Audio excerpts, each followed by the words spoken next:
जो सरकार स्वामीनाथन जी को भारत रत्न दे रही हो, जो सरकार किसानों के नेता चौधरी चरण सिंह जी को सम्मान दे रही हो भारत रत्न, आखिरकार किसान को एमएसपी क्यों नहीं?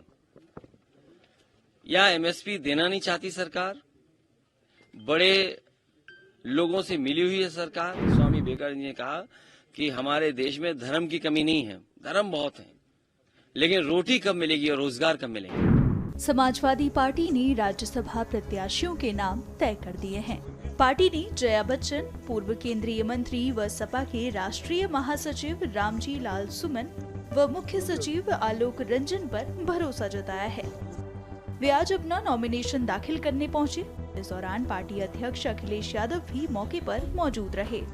उन्होंने इस दौरान किसानों के विरोध प्रदर्शन और पीएम मोदी के यूएई दौरे पर बात की। सभी लोग सामने देखिए आप लोग। जो कुछ हो रहा है और जिस तरह से खबरें आ रही हैं कि आंसू गैस और उससे पहले किसानों को रोकने के लिए, आंदोलन को खत्म करने के लिए कीलों से लेकर के न जाने क्या क्या दीवारें तक खड़ी की गई और प्रशासन के माध्यम से जो सरकार कर सकती थी वो सरकार कर रही है। दिल्ली की सरकार जानबूझ करके किसानों की आवाज दबाना चाहती है।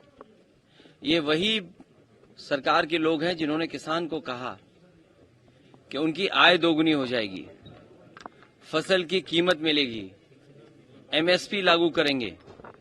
कुछ वर्षों पहले हमने और आपने देखा किसान आकर के धरने पे बैठ गए।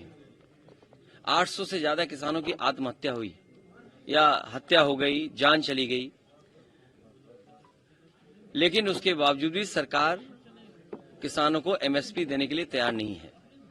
तो जो सरकार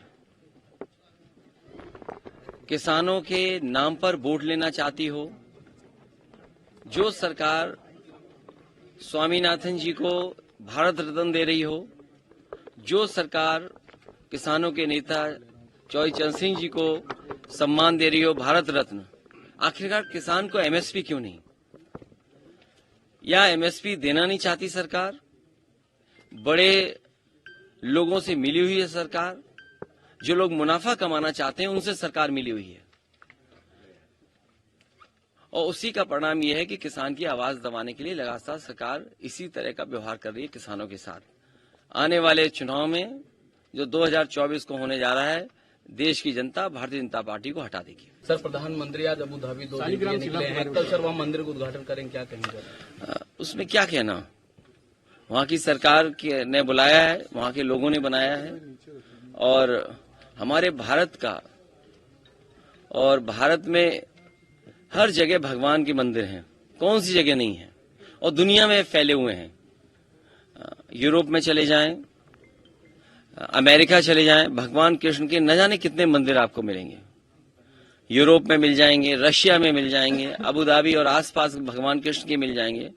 तो ये कोई आज से थोड़ी मंदिर बन रहे हैं, जाने कब से बन रहे हैं। और अगर आप जानकारी करेंगे, बहुत सारे लोग भारत से प्रभावित होकर के दूसरे देशों से भारत आए शांति की तलाश में,